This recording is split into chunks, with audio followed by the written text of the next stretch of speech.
there are still problems coming from the 19th century that we have to be addressed. Well, the Romanian government, a liberal one, by the way, in 25 decided with the Romanian parliament at that time that this statute, which was raised at the end of the 19th century, had a very special significance, a revisionistic one. In fact, it was not exactly the case, but this was a significance which was given to that statute. It was not a problem of the 13 generals which have been executed not by the Romanians, but the Habsburgs at that time, during the revolution of 48. And that's why in Romania, this statute also has a significance for the Romanians, not only for the Hungarian minority. And let me say that the fact that the problem is not to reinstall the statute in Hungary, but in Romania, means that the Romanian sensitivity has also to be taken into account. But we understand that as we have worked for the status law, we have to find also a compromise on that. And we are working with the Hungarian party in Romania, my party, and the Hungarian party, to find a compromise solution by December. I'm optimistic, and I think that we'll succeed. Nevertheless, let me tell you that the Council of Europe will have to address another issue, which might become, an interesting topic here. The question of the double citizenship based on ethnicity. It is an idea, and I want to give you, in a way, an advanced message on that, because afterwards we might work 2 years again afterwards, after a new regulation might have been approved in some national parliament, to decide if it fits the European standards or not. But let's try to concentrate on European citizenship, on European projects. Let's try to not to go back to 19th century, but to work in 21st century for this generation and for the next generations of Romanians and Hungarians. Thank you. Thank you. The next question is from Mr. Atkinson from the United Kingdom, please. Prime Minister, there is an unfortunate trend in some Orthodox countries for their parliaments to support legislation which would introduce freedom, which would restrict freedom of worship to the so-called traditional religions, which of course would be contrary to the European Convention of Human Rights. Can you give us an assurance that your government would not advocate or support such legislation to your parliament? Please, Mr. Nastase.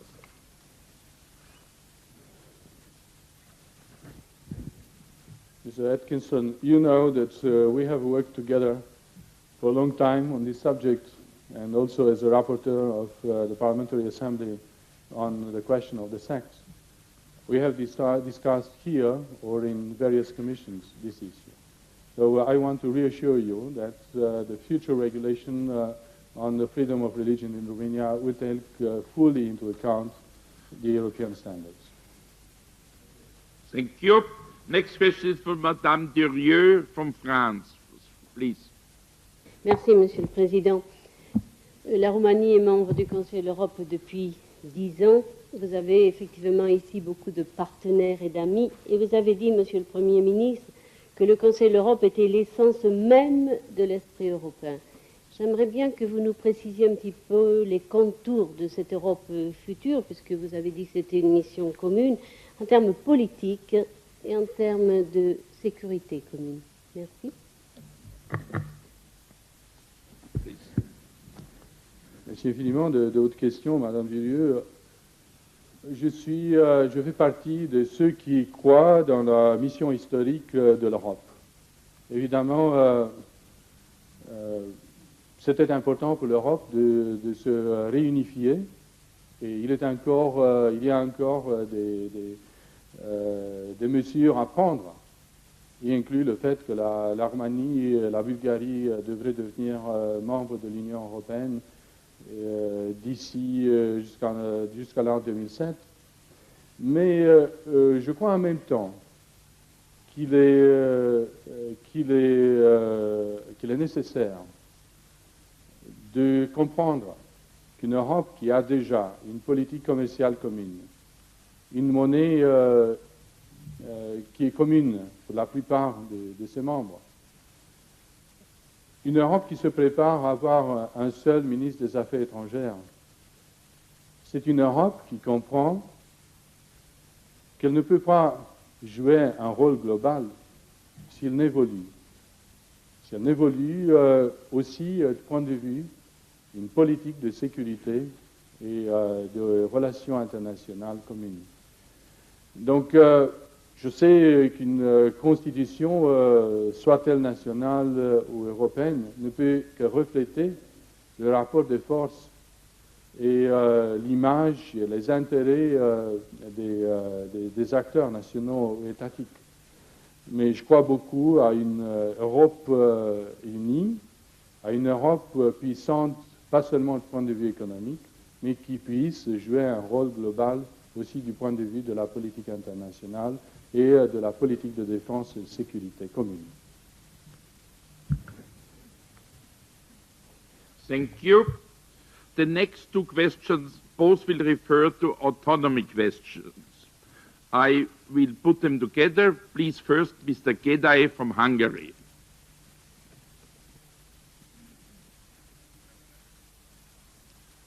Thank you, President.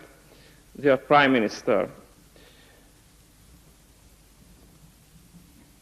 what is the will and judgment of your government in the issue of application and the management of autonomy in Romania, in land of Székely? Thank you. Thank you. And the second one is from Mr. Ekes, also from Hungary. Please. Dankeschön. Herr Premierminister, genau das Gleiche.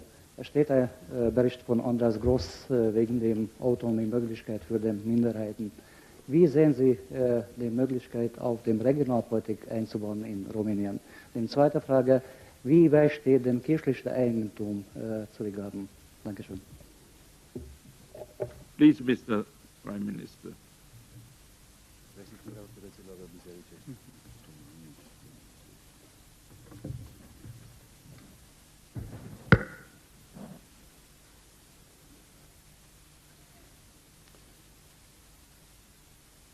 Autonomy is a very complex concept. I think we should first define what we mean by autonomy. And the ambiguity of the use of this concept created the possibility for many to give different answers. That's why let me clarify how I understand the concept of autonomy. Well, you have, in one sense, the relationship between central and local communities, central government and local communities. You have a concept of administrative autonomy, and the Romanian government is fully supportive of the decentralization process. There are here with me colleagues representing local communities, and they can testify that we are transferring many powers from the central government to the local communities. But by local community, I understand a community made out of Romanians, Hungarians, Germans, or whatever nationality they might have.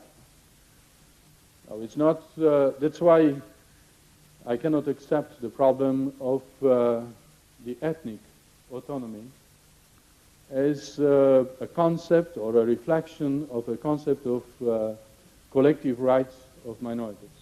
I am against it, and well, I have to tell you very directly, because you asked me how I see the things. Now, I cannot consider that, well, an ethnic community should have an autonomy in terms of deciding public issues. On the contrary, I consider that the question of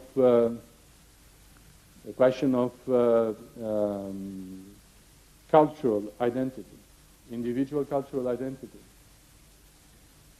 religious freedom for minorities, according to European standards, have to be encouraged by any government in Europe. And this is what we are doing. And this is how we have managed to adopt our legislation, perhaps better than other governments, to European standards. And I hope that well, this example will be followed in some of our neighbors as well, neighbor countries. I think that this is the best way to address the problem of ethnicity at a time when we want to get together in a European space. We do not want to disintegrate the communities, but we want to integrate our communities in a larger global European one. That's why I think that the concept of autonomy should be always developed as a kind of